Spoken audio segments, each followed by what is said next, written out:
Alright guys, welcome back to another Shrine review for this week, and for today we have some pretty interesting perks. Let's get right into them though. First up we have Open Handed. This is a teachable from Ace Visconti, and what this does is it'll just boost your aura reading ranges by between 4, 6, and 8 meters depending on what tier you have it at. Now Open Handed I think it's an okay perk. It does its job perfectly, and there are situations where those extra 8 meters of aura rating are going to be helpful to you, such as running it with Kindred or Bond to try and find either survivors or where the killer is if they're near the hook as well. Overall, I don't think it's a bad perk to have, but I also don't think it's one you would want to buy off the shrine personally, especially considering Ace brings it by default. Next up we have Dead Hard. This is a teachable perk from David King, and essentially what this does is whenever you're injured and you're sprinting, you can click the activate ability button and you'll do a bit of a dash forward. Now while you're in this dash, you won't be taking any damage, and you will immediately be applied with the exhaustion status effect after doing it.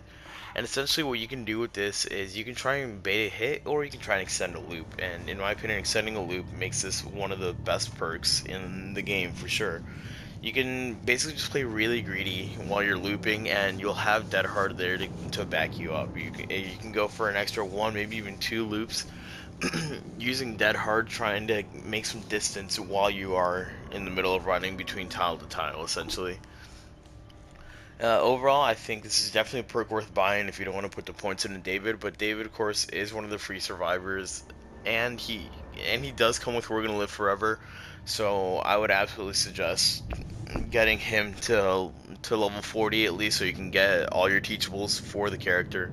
Of course, level 40 isn't necessary because level 40 is no mither, but you know, at least level 35 so you can get We're Gonna Live Forever and Dead Hard, because those are both excellent perks.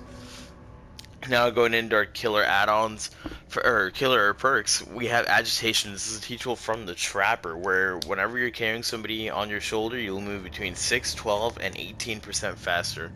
And I think this is a really fun perk. Not a great one, don't get me wrong, but I think it's definitely fun because it allows you to get to hooks that are much further away than what you normally would. It gives you a lot more time, basically, to have someone on your shoulder since you're going to be moving so much faster. And of course, it'll catch survivors off guard if they don't expect you to have agitation, then all of a sudden with someone on your shoulder, you just run at them and hit them immediately. Overall, I don't think this is worth buying with shards, especially considering it's from one of the free killers, the Trapper. But if you ever want to just have fun carrying someone around your shoulder, Agitation is definitely the perk for you. And last but not least, we have a perk from the Hag. We have Hex Ruin.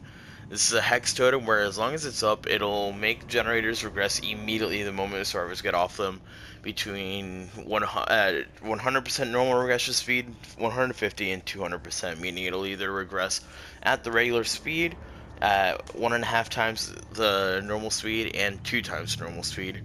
Hex Ruin at tier 3 is definitely a perk to be worried about when it comes to playing Survivor.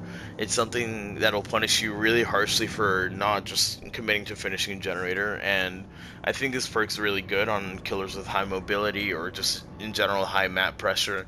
You know, Pyramid Head can send people across the map, Hillbilly can patrol the map really effectively. Hex Ruin is good on killers, on these guys for these specific situations. But anyways, guys, sorry, man, I almost started the intro there, or the outro. But yeah, I think this perk is definitely worth buying. It is with it does come from the Hag, of course, as I said, and the Hag is a free killer, so you can absolutely just level her up for this. I believe it's only or level 35 for her. But I mean, I also wouldn't put it past just going for the teachable, getting it in the store. Anyways, guys, I'll see you in the next one.